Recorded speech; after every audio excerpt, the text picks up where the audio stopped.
Good morning students. व्याकरण के अंतर्गत आज मैं आपको पाठ 13 संज्ञा समझाने जा रही हूँ। हम जो कुछ देखते हैं और अनुभव करते हैं उन सब का कोई न कोई नाम होता है। व्याकरण में इन्हीं नामों को संज्ञा कहा जाता है। जैसे प्रणव और आयुष में गहरी मित्रता है, उनके घर पास पास हैं, वे एक ही विद्यालय में पढ़ते हैं, दोनों की खेल में रुचि है।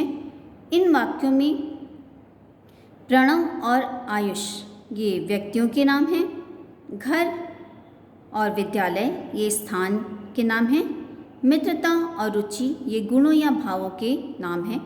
ये सभी शब्द संज्ञा हैं। तो किसी प्राणी, वस्तु, स्थान अथवा भाव के नाम का बोध कराने वाले शब्दों को संज्ञा कहते हैं। प्राणी जैसे जवाहर, अकबर, घोड़ा, स्त्री, पुरुष आदि। वस्तु जैसे कुर्सी, मेज़, मिठाई, जल, कपड़े, पत्थर आदि।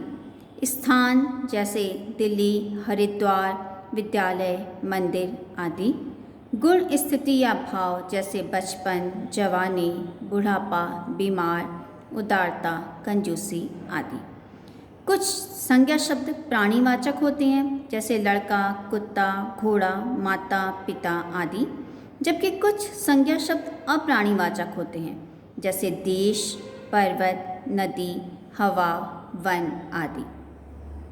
इसी प्रकार कुछ संज्ञाएं गणनीय होती हैं जैसे कुत्ता, देश, घोड़ा आदि। गणनीय माने इनकी गिनती की जा सकती है। कुछ संज्ञाएं अगणनीय होती हैं जैसे अच्छाई, हवा, भलाई, हरियाली आदि। संज्ञा के भेद। संज्ञा के मुख्यतः 3 भेद होते हैं। पहला व्यक्तिवाचक संज्ञा, दूसरा जातिवाचक संज्ञा और तीसरा भाववाचक संज्ञा। व्यक्तिवाचक संज्ञा जो संज्ञा शब्द किसी एक विशेष प्राणी, व्यक्ति, वस्तु या स्थान का बोध कराते हैं उसे व्यक्तिवाचक संज्ञा कहते हैं। जैसे सुनीता विलियम्स ने अंतरिक्ष में उड़ान भरी। अमिताभ बच्चन अच्छे अभिनेता हैं। यहाँ पर सुनीता विलियम्स और अमिताभ बच्चन ये व्यक्तिवाचक संज्ञाएं हैं। जातिवाचक संज्ञा जिस संज्ञा शब्द से किसी संपूर्ण जाति का बोध हो उसे जातिवाचक संज्ञा कहा जाता है। जैसे बच्चे कक्षा में पढ़ रहे हैं, व्यक्ति नदी में तैर रहा है, तोता फल खा रहा है।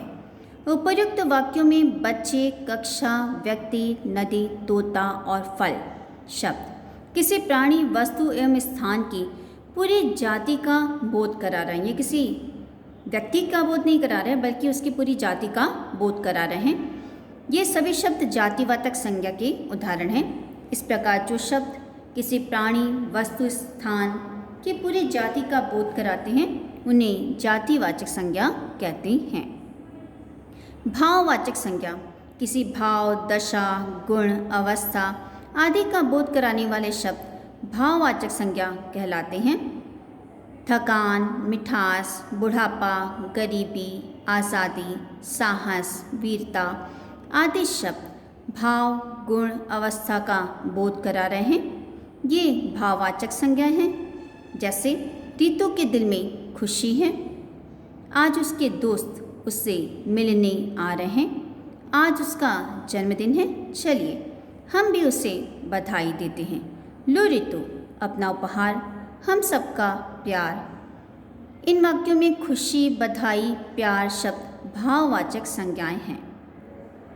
कुछ विद्वान अंग्रेजी व्याकरण के आधार पर हिंदी में संज्ञा के निम्नलिखित 2 भेद और मानते हैं।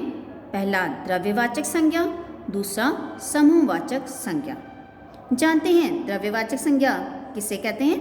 जिन संज्ञा शब्दों से विभिन्न पदार्थों का बोध होता है उन्हें द्रव्यवाचक संज्ञा कहते हैं। जैसे लोहा, चांदी, सोना, पीतल, गेहूँ, जल, दूध आदि। समूहवाचक संज्ञा जिन शब्दों से संज्ञा के समूह का बोध होता है उन्हें समूहवाचक संज्ञा कहते हैं। जैसे कक्षा, यहाँ पर विद्यार्थियों के समूह का बोध हो रहा है।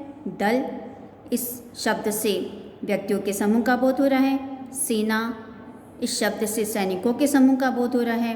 भीड़, इस शब्द से व्यक्तियों के समूह का बोध हो रहा है। गुच्छा आदि। व्यक्तिवाचक संज्ञा का जातिवाचक संज्ञा के रूप में प्रयोग। आज दुर्योधनों की कमी थोड़ी ही है, दुशासनों का तो कहना ही क्या, सरेआम द्रौपदियों का चीरहरण हो रहा है। आज के युधिष्ठिर, अर्जुन, भीम, नकुल, सहदेव और विदुर तो चुप ही बैठे हैं। उपर्युक्त वाक्यों में दुर्योधन, दुशासन, द्रौपदी, युधिष्ठिर, अर्जुन, भीम, नकुल, सहदेव, विदुर शब्द व्यक्तिवाचक संज्ञाएं हैं, पर जातिवाचक संज्ञाओं का काम कर रही हैं। जातिवाचक संज्ञा का व्यक्तिवाचक संज्ञा के रूप में प्रयोग। बापू ने हमारे लिए क्या नहीं किया। बापू अर्थात महात्मा गांधी। नेताजी ने नारा दिया था, तुम मुझे खून दो मैं तुम्हें आज़ादी दूंगा। नेताजी अर्थात सुभाष चंद्र बोस। चाचा नेहरू बच्चों से बहुत प्यार करते थे। चाचा, यहाँ पर जवाहरलाल नेहरू को कहा गया है। यहाँ बापू, नेताजी तथा चाचा शब्द वैसे तो जातिवाचक हैं, ये जाति का प्रतिनिधित्व करते हैं, परंतु यहाँ ये शब्द भारत की महान विभूतियों के लिए प्रयुक्त हुए हैं और यहाँ पर ये व्यक्तिवाचक के रूप में प्रयुक्त किए गए हैं।